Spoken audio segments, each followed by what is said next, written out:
Hello everyone. इस video में हम लोग पढ़ेंगे चोल वंश के बारे में। ठीक है, कंप्लीट रिवीजन होगा, कोई भी टॉपिक नहीं छोड़ा जाएगा। ठीक है, चलिए वीडियो को शुरू करते हैं। सबसे पहले हम लोग पढ़ते हैं क्रोनोलॉजी ऑफ इम्पीरियल चोला। जो शाही चोले थे, उनका जो साम्राज्य था, उसका हम एक क्रोनोलॉजी समझेंगे। ठीक, सबसे पहले पढ़ेंगे अर्ली फाउंडेशन, यानी कैसे इस राज्य का स्थापना हुआ था। पहले आता है संगम एज। अर्ली जो चोला है, उनका मेंशन किस में किया गया है? तमिल लिटरेचर में। किस में किया गया है? तमिल लिटरेचर में। करिकला चोला ने क्या बिल्ड किया था? ग्रांड अनिकट कल्लड़ई बांध। कल्लड़ई क्या था? एक बांध था। ठीक, 850 ईस्वी में विजयलय चोला कैप्चर किया तंजावुर। उन्होंने क्या कैप्चर किया? तंजावुर, या कुछ लोग तंजावुर भी कहते हैं। ठीक है, किससे कैप्चर किया उसको? किससे कैप्चर किया? फ्रॉम मुत्रयार। किससे? From Muttarayar, founding the imperial Chola dynasty. और इस प्रकार चोल वंश का क्या हुआ? फाउंडेशन हुआ। ठीक है, और उसके बाद आता है 871 से 907 ईस्वी। इसमें हम लोग क्या पढ़ते हैं? आदित्य वन ने डिफीट किया पल्लव को। किनको डिफीट किया? पल्लव राजाओं को। जिससे क्या हुआ? End of Pallava hegemony in south India. इस तरह साउथ इंडिया में जो पल्लव राज थे, उनका वर्चस्व क्या हो गया? समाप्त हो गया। ठीक, अब आता है इंपीरियल जेनिथ। अभी कैसे आगे बढ़ा है? जो ये शोर हो रहा है, जो ये पल्लव वंश था, सॉरी, जो चोल वंश था, वो आगे कैसे बढ़ा, इसके बारे में हम लोग जानते हैं, अब जानेंगे। ठीक, सबसे पहले हम लोग पढ़ेंगे 985 यानी 985 से 1044 ईस्वी तक क्या हुआ था। ये जो कार्यकाल है, ये जो टाइम पीरियड है, इसे कहा जाता है गोल्डन एज। किसके अंदर ये किसके अंतर्गत ये आया था गोल्डन एज? राजराज प्रथम, राजराज फर्स्ट के अंतर्गत, और राजेंद्र प्रथम। ठीक है, इन दोनों के समय क्या था? गोल्डन एज था। एम्पायर एक्सपेंड हुआ कहाँ से? श्रीलंका और साउथ ईस्ट एशिया तक एक्सपेंड हुआ। उसके बाद 1070 से 1120 ईस्वी तक क्या हुआ? कुलोतुंगा प्रथम ने unified the Chola and Chalukya alliance. Chola और चालुक्य वंश को क्या किया? एकीकृत किया, मतलब जुट किया, ये आपस में एक गठबंधन बनाया। ठीक है, और फोकस किया एडमिनिस्ट्रेटिव और ट्रेड रिफॉर्म पर। किस पर फोकस किया? एडमिनिस्ट्रेटिव, प्रशासन व्यवस्था पर, और व्यापार व्यवस्था पर कुछ बदलाव किया। ठीक, ताकि इनका जो राज्य है और अच्छे से आगे बढ़ सके। ठीक है, the reign of Rajendra third ended H Pandyas establish domains. जैसे ही जब राजेंद्र तृतीय का शासन आया, तो किसका अंत हो गया? जो पांड्य थे, इनका क्या हो गया? डोमिनेंस समाप्त हो गया।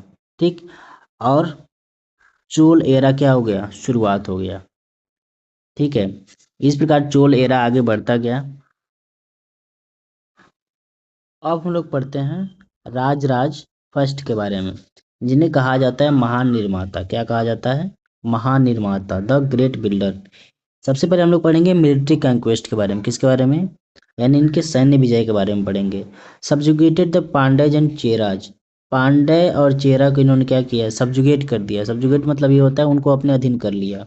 और कॉन्कर्ड किया इन्होंने नॉर्दर्न श्रीलंका।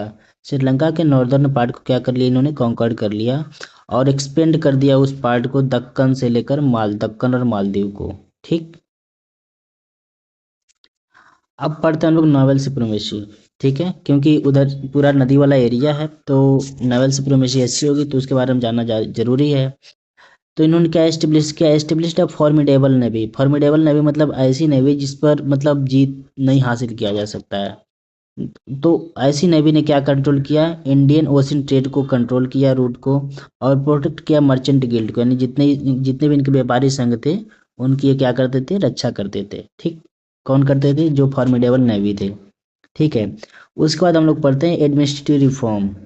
जो प्रशासनिक सुधार किया गया था, क्या था? इन्होंने कंडक्ट किया systematic land revenue service, sorry, conducted systematic land survey. इन्होंने जमीनी स्तर पर कुछ सर्वे किया जमीन का, और डिसेंट्रलाइज कर दिया पावर को, किसमें? विलेज असेंबली में। क्यों किया? फॉर एफिशिएंट रेवेन्यू कलेक्शन, ताकि रेवेन्यू जो हो अच्छे से आ सके। ठीक है, ये है, आप देख सकते हैं बृहदेश्वर टेम्पल है, ये बृहदेश्वर टेम्पल है। ठीक, कहाँ पर? ये तंजावुर में है। यूनेस्को वर्ल्ड हेरिटेज साइट है, जिससे यूनेस्को के वर्ल्ड हेरिटेज साइट में इसे क्या किया गया है? इंक्लूड किया गया है। ठीक है, अ, राजेंद्र प्रथम के बारे में। ठीक है, जिन्हें गंगई कोंडा के नाम से जाना जाता है, यानी गंगा का विजेता। तो द गंगा एक्सपेडिशन जो पहला टॉपिक आता है पढ़ना, यानी गंगा अभियान जो था वो क्या था, इन्होंने लेड किया daring campaign to the bank of the river Ganga. Ganga नदी किनारे इन्होंने एक अभियान चलाया और डिफीट किया पालाज ऑफ बंगाल, बंगाल के जितने भी पाल थे उन सबको हराया। और इनको एक टाइटल दिया गया, मिला, कौन सा टाइटल, गंगई कोंडा, यानी कंकरर ऑफ गंगा। ठीक, यानी गंगा को जीतने वाला। ठीक, इसके बाद आता है श्री विजय नावल कैंपेन, श्री विजय नौसैनिक अभियान। इन्होंने एक मैसी नावल एक्सपेडिशन लॉन्च किया, किसके against, Shri Vijay empire. Shri Vijay empire किसके अंतर्गत आता था, सुमात्रा और मलय पेनिनसुला के अंतर्गत आता था। और इन्होंने क्या सिक्योर किया, ट्रेड चाइना, यानी चाइना के साथ ट्रेड मार्क को अच्छा करने के लिए इस कैंपेन को स्टार्ट किया था। ठीक है, अब हम लोग पढ़ते हैं गंगई कोंड चोलापुरम। इसको फाउंड किया था किसने, फाउंडेड न्यू कैपिटल, इसको एक नया कैपिटल बनाया और बिल्ट किया magnificent Shiva temple to commemorate his northern victory.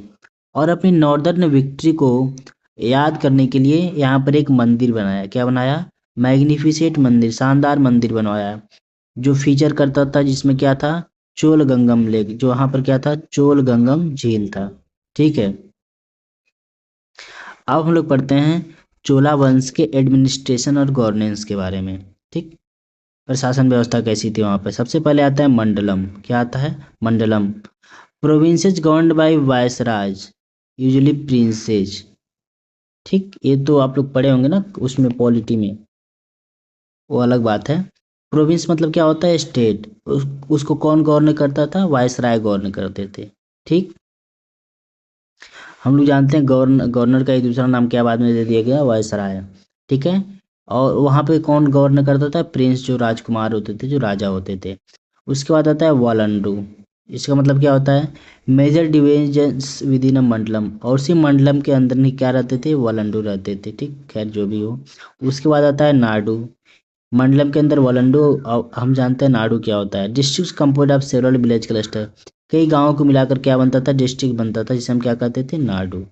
ठीक, उसके बाद आता है कोट्टम या ईयोर। अभी क्या होता था, बेसिक यूनिट ऑफ एडमिनिस्ट्रेशन जो होता था विलेज, क्या होता था, विलेज। तो कोट्टम वर्ड किसके लिए आया है, विलेज के लिए। ठीक है, यहाँ पे कुछ इंस्क्रिप्शन दिया गया है, the primary source of Chola village administration, Chola village administration के बारे में यहाँ पर दिया गया इंस्क्रिप्शन। यूआर क्या होता है, the general assembly of the village, क्या होता है, the general assembly of the village consisting of all tax paying resident, वहाँ पे कौन रहते थे, टैक्स पेइंग रेजिडेंट रहते थे। सभा क्या होता था, जिसे महासभा भी कहा जाता था कभी कभी। एक्सक्लूसिव असेंबली ऑफ ब्राह्मण विलेज, अग्रहार, किसका ये सभा था, ब्राह्मण का। ठीक, वहाँ पे केवल ब्राह्मण रहते थे। हाईली ऑर्गेनाइज्ड, अच्छी तरह से व्यवस्थित था, विद स्पेशलाइज्ड कमेटी, वहाँ पे कुछ स्पेशल विशेष समूह रहते थे। ठीक है, समितियाँ रहती थी ब्राह्मण सभा में, ब्राह्मण गांव में। उसके बाद है नगरम, नगरम में क्या था, असेंबली ऑफ मर्चेंट्स, नगर में कौन रहते थे, मर्चेंट रहते थे। And trades in commercial centre and town, और कहाँ अपना व्यापार करते थे, जहाँ उनका सेंटर था और नगर के आसपास के इलाकों के आस, ठीक है, उस साइड मतलब व्यापार किया करते थे। ये क्या है, हाँ, हम लोग पढ़ते हैं आप चोला इकोनॉमी के, चोल वंश की इकोनॉमी अर्थव्यवस्था कहती थी, कैसी थी, लैंड और सी से। ठीक है, सबसे पहले हम लोग पढ़ते हैं एग्रीकल्चरल बैकबोन, इरिगेशन मास्टरी, सिंचाई की व्यवस्था कैसी थी, एक्सटेंसिव नेटवर्क ऑफ टैंक, बड़े बड़े टैंक लगे होते थे, कैनाल्स थे, डैम बने हुए थे, लाइक द कलड़ी ग्रैंड एनिकट। ठीक है, कलड़ी क्या था, एक बांध था, उसी के जैसा चारों तरफ बना गया था। एक ये इसका एग्जाम्पल है कलड़ी। ठीक है, देख सकते हैं आप लोग कलड़ी डैम के बारे में। लैंड रेवेन्यू कैसे आता था, मेटिकुलस लैंड सर्वेज होते थे। ठीक, जैसे अंडर राजा राजा प्रथम के अंदर हुआ करता था। ठीक, इंश्योर, इंश्योर के इन्होंने fair and stable state income. ठीक, स्टेट इनकम एक इंश्योर किया गया कि किसको कितना सैलरी मतलब इनकम आएगा। ठीक है, उसके बाद reclamation, large scale conversion of forest into 8, यहाँ पे 8 आ सकता है, ज़्यादा सुटेबल रहेगा। एट लार्ज स्केल कन्वर्जन हुआ फॉरेस्ट का, किसमें कन्वर्जन किया गया? फर्टाइल पैडी फील्ड्स में। ठीक, किसके साइड किया गया? कावेरी डेल्टा नदी, कावेरी नदी के किनारे। ठीक है, कावेरी डेल्टा जहाँ पर था। अब देखो maritime trade and guilds के बारे में पढ़ लेते हैं हम लोग।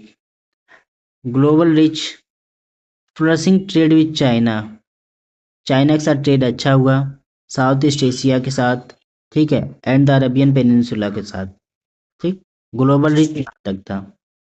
मर्चेंट गिल्ड जो व्यापारिक संघ थे वो पावरफुल बॉडी थे, जैसे कि मणिग्रामम एंड आवियावोल। ठीक है, 500 मैनेज इंटरनेशनल कॉमर्स, क्या मैनेज करते थे? अवियावोर 500 मैनेज करते थे इंटरनेशनल कॉमर्स को। ठीक, की एक्सपोर्ट्स क्या थे? हाई क्वालिटी टेक्सटाइल्स, टेक्सटाइल जो कपड़े वाले चीज़ें होती हैं, स्पाइस हो गया, मसाले, spices, ivory and precious pearls, कुछ मोती जैसे जवाहरात हो गए, इन सब का क्या किया जाता था? एक्सपोर्टेशन किया जाता था। ठीक है, ये कल्लड़ई डैम है, इसको आप लोग देख लीजिएगा, एक बार हम जूम कर दे रहे हैं। ठीक है, ये कुछ ऐसा दिखता था। ठीक है, ये किसके द्वारा बनाया गया था? करिकला चोला के द्वारा। ठीक, it remains one of the oldest functional water regulator structure in the world. समझ गए? Oldest water regulator structure in the world, नहीं भूलना इन चीज़ों को। उसके बाद हम लोग पढ़ते हैं चोल वंश की जो नेवी थी उसके बारे में। मेरी टाइम सुप्रीमेसी, क्या पढ़ रहे हैं हम लोग? मेरी टाइम सुप्रीमेसी। ठीक है, तो इसके बारे में अगर हम लोग पढ़ें तो स्ट्रेटेजिक डोमिनेंस सबसे पहले देखो। The Chola possess the first powerful naval empire of the medieval India, medieval India में सबसे पावरफुल एम्पायर किसके पास था? नेवल एम्पायर, वो था चोल वंश के पास। Effectually turning the bay of Bengal into a Chola lake, bay of Bengal को किस में बदल दिया था इन्होंने? ऐसा कह दिया था ये चोल लेक है, चोल वंश की मतलब झील है ये। एक्सपेडिशन एंड कॉन्क्वेस्ट, ठीक है, क्या क्या अभियान चलाए गए, कहाँ कहाँ इनको विजय मिला, उसके बारे में हम लोग पढ़ते हैं। राजेंद्र प्रथम का नावल कैंपेन किसके अगेंस्ट था? श्री विजय एम्पायर के अगेंस्ट। ठीक है, साउथ ईस्ट एशिया में जो आता था। Remains one of the greatest naval achievements in Indian history, Indian history में सबसे बड़ी इसको अचीवमेंट मानी जाती है। समझ गए? किसके द्वारा? राजेंद्र प्रथम के द्वारा। ट्रेड प्रोटेक्शन की बात की जाए, the navy secured vital maritime trade, क्या सिक्योर किया इन्होंने? वाइटल मतलब होता है इंपोर्टेंट, तो इन्होंने important maritime trade route को सिक्योर किया, जो कनेक्ट करता था इंडिया को चाइना से, अरब से और मलय आर्किपेलागो से। ठीक, प्रोटेक्टिंग मर्चेंट गिल्ड, जो क्या करता था? मर्चेंट गिल्ड को प्रोटेक्ट करता था। ठीक, यहाँ पे एक डिपिक्शन दिखाया गया है, इस चित्र में आप देख सकते हैं। Ancient Indian naval warfare and maritime vessels कैसे बनाए जाते थे, उस समय कैसे होते थे। Similar to those used during the Chola period, बिल्कुल वैसे ही हैं जैसे चोल पीरियड में यूज किया जाता था। ठीक, ये विजुअल्स हैं जो। ठीक है, यूपीएससी फैक्ट क्या हो सकता है? The Chola navy used advanced ship building techniques, इन्होंने क्या यूज किया? Ship building technique, and was the backbone of their thalassocracy. ये क्या होता है, इसके बारे में एक बार देख लेते हैं। सॉरी,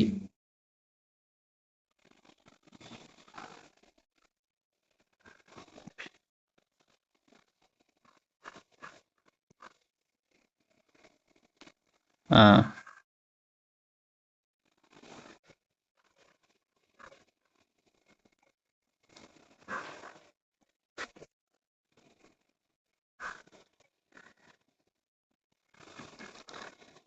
चोल नौसेना उन्नत जहाज निर्माण तकनीकों का उपयोग करती थी। ठीक है, और उनके थैलोक्रेसी का मतलब होता है जल शक्ति साम्राज्य की क्या थी? ऋण थी। ठीक है, तो खैर इतना तो पता चला। चलिए, अब हम लोग पढ़ते हैं आर्ट एंड आर्किटेक्चर के बारे में। ठीक, द्रविडियन मास्टरपीसेस, ठीक, यानी द्रविड़ स्टाइल के बारे में। द्रविड़ स्टाइल में क्या हम लोग पढ़ते हैं? मार्क्ड बाई पिरामिडल विमांस, वहाँ पर क्या बनाए गए थे? पिरामिड के आकार के विमांस बनाए गए थे। ऑर्नेट गोपुरम्स बनाए गए थे। ठीक है, सजे धजे गोपुरम थे। ठीक, एंड पिल्लर्ड मंडप, मंडप जो कैसे थे? पिल्लर टाइप के बने थे। विल्लभ के और जो शो केस करते थे स्कल्पचर डिटेल, मतलब वहाँ पे बताते हैं कि किस प्रकार वहाँ पे जो स्कल्पचर था यानी जो मूर्ति कला था वो बनाई जाती थी उस समय, ठीक है। बताते थे उस समय की मूर्ति कला कितनी, मतलब ऐसे कह सकते हैं उनकी फिनिशिंग कितनी अच्छी थी, ठीक। Great living Chola temples, UNESCO world heritage group जिसमें आता है बृहदेश्वर, तंजावुर में है बृहदेश्वर मंदिर। उसके बाद कौन सा है, गंगाई कोंडचोलीश्वरम एंड एरावत एरावत स्वेरा, ठीक है। ये सब जितने भी मंदिर हैं, ये सब ग्रेट चोला टेम्पल्स के बारे में, मतलब एक तरह से कह सकते हैं, बताते हैं कि उसमें जो ये इंजीनियरिंग थी, आर्किटेक्चर इंजीनियरिंग कितनी अच्छी डेवलप्ड हो गई थी, ठीक है। इंजीनियरिंग मार्वल्स की बात की जाए तो तंजावुर विमान achieved great height through interlocking stones and precise planning. Thanjavur के जो विमान है उन्होंने क्या मिला है, अचीव्ड ग्रेट हाइट, वो सबसे ग्रेट हाइट पे है, ऊंची हाइट पे है, किसके थ्रू, सिर्फ इंटरलॉकिंग की वजह से, मतलब पत्थर को ऐसे इंटरलॉक किया गया है, ठीक है, ठीक। और प्रिसाइज प्लानिंग, मतलब इतने अच्छे तरीके से किए गए हैं कि दिखने में लगता ही नहीं कि ये सब कभी गिरने वाले हैं, तो ऐसा लगेगा लेकिन कभी गिरेंगे नहीं, ठीक है। इतने अच्छे तरीके से इंजीनियरिंग की गई है। यहाँ पे आप लोग फिगर देख सकते हैं, ठीक। The majestic profile of the Brihadeshwara temple Thanjavur, ठीक है, यह है बृहदेश्वर टेम्पल। नीचे क्या दिया गया है, उसी में देखिए, इंट्रिकेट स्टोन कार्विंग, यानी जो पत्थरों की नक्काशी की गई है, ये क्या दिखाता है, intricate stone carving and structural grandeur of Chola architecture. ये चोला आर्किटेक्चर के मतलब ग्रैंड्योर, भव्यता के बारे में बताते हैं, कितने भव्य उसमें चीजें बनाई जाती थी, ठीक है, पत्थरों से नक्काशी कितनी अच्छी की जाती थी, ठीक है। अब हम लोग पढ़ते हैं चोला ब्रोंज द नटराज के बारे में, ठीक। द लास्ट वैक्स टेक्निक्स, इसे क्या कहा जाता है, लॉस्ट वैक्स टेक्निक्स, इसे कहा जाता है cire perdue. The sophisticated metallurgical process, एक ऐसा प्रोसेस होता था, मेटलर्जिकल प्रोसेस होता था, allowed Chola artisans to create seamless highly detail and fluid bronze, कैसा bronze, fluid bronze sculpture. Fluid bronze मतलब ऐसे लिक्विड टाइप का ब्रोंज मूर्ति कला बनाने के लिए कहा गया, that remain unparalleled in world art, जिसका अभी तक कोई मतलब वैसा कोई बना नहीं पाया, अभी तक वो अनपैरेलल है, ठीक है, वैसा आर्ट कभी बना नहीं है अभी तक। भगवान शिव को नटराज के रूप में दिखाया गया है, द लॉर्ड ऑफ डांस के रूप में दिखाया गया है, जो रिप्रेजेंट करते हैं कॉस्मिक साइकिल ऑफ क्रिएशन, ठीक है। कॉस्मिक साइकिल मतलब जो ब्रह्मांडी ऐसे मतलब ब्राह्मण से रिलेटेड होते हैं, ठीक है, ब्रह्मांड से। प्रिजर्वेशन एंड डिस्ट्रक्शन, जो क्या बताते हैं, क्रिएशन, फिर प्रिजर्वेशन और डिस्ट्रक्शन। डिस्ट्रक्शन मतलब क्या होता है, विनाश। क्रिएशन मतलब सृजनात्मकता, ठीक है। प्रिजर्वेशन मतलब संरक्षण, ठीक है, जिसे कहा जाता है आनंद तांडव। क्या कहा जाता है, आनंद तांडव। It is a masterpiece of anatomical precision and spiritual symbolism. यह क्या है, masterpiece of anatomical precision. Precision मतलब होता है कितनी अच्छी तरीके से उसको बनाया गया है, एंड स्पिरिचुअल सिंबलिज्म, और एक क्या है, स्पिरिचुअल सिंबल, मतलब आध्यात्मिक क्या है, एक सिंबल है। शिव को दिखाया गया है as a lord of dance Nataraja. Chola period कब बनाया गया था, 11th सेंचुरी में। A pinnacle of south Indian bronze casting, यह क्या एक पिनेकल है साउथ इंडियन ब्रोंज कास्टिंग की। आर्टिस्टिक लेगेसी की बात की जाए, beyond religious icon, this bronze served as a processional deities. Deities मतलब क्या होता है, देवता। पहले क्या कौन थे, उत्सव मूर्ति, क्या था, उत्सव मूर्ति, carried during temple festival to connect the divine with the common people, ठीक है, कॉमन पीपुल के साथ कनेक्ट करने के लिए इसको कैरी किया जाता था, कब, टेम्पल फेस्टिवल के रूप में। यूपीएससी के लिए कुछ रिवीजन फैक्ट्स है जो देख लेते हैं हम लोग चोल वंश के लिए। सबसे पहला है अ, कुछ क्विक फैक्ट्स चोल वंश से रिलेटेड। सबसे पहला है इंपीरियल फाउंडर, चोल वंश के इंपीरियल फाउंडर कौन थे, विजयलय चोला। ग्रेटेस्ट रूलर कौन थे, राजेंद्र प्रथम। गंगा एक्सपीडिशन किसने किया, राजेंद्र प्रथम, ठीक है, मतलब गंगा अभियान अभियान किसने चलाया था? राजेंद्र प्रथम। इलेक्शन सिस्टम किसने मतलब एक तरह से कह सकते हैं इन्वेंट किया? कुड बोल रही। ठीक है। विलेज असेंबली किसमें था? सभा में ब्राह्मण थे, यूआर में कॉमन लोग रहते थे। ठीक है, यूआर यानी कॉमन लोग रहते थे। ठीक है। मर्चेंट कहाँ रहते थे? टाउन्स के साइड। ठीक है। बोरेंज टेक्निक जिसे कहा जाता है लॉस्ट वैक्स सीड प्रोड्यू। ठीक है। फोकस एरिया क्या है? Local self government and noble power. ये ज़्यादा इंपॉर्टेंट है, इस पे जब जाना तो पढ़ के जाना अच्छे से डिटेल में। आर्किटेक्चर लेगेसी की बात की जाए, the great living Chola Cholas temple जिसे यूनेस्को में इंक्लूड किया गया है, रिप्रेजेंट करता है पाइनेकल ऑफ द्रविड़ आर्किटेक्चर के बारे में। ठीक है। Featuring massive vimanas and intricate stone carving. क्या फीचर करता है? मैसिव विमान्स, बड़े बड़े विमान्स, और इंट्रिकेट स्टोन कार्विंग, जो स्टोन से कार्विंग की गई है, नक्काशी की गई है, वो मतलब बहुत ही जटिल होते हैं, दिखाया गया है। ठीक है। इकोनॉमिक बैकबोन की बात क्या कही गई है?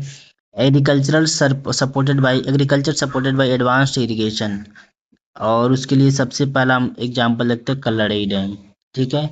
And global maritime trade through the powerful merchant guild. Powerful merchant guild यानी व्यापारिक संघों द्वारा क्या होता था? व्यापार होता था। ठीक है। तो ये सब चीज़ें थी जो हमें जाननी चाहिए चोल वंश के बारे में। बाकी यहाँ पे कुछ चीज़ें मिस हो गई, इसको आप लोग पढ़ लेना यार। ठीक है। यहाँ भी कुछ मिस हो गया था, इसको पढ़ लेना।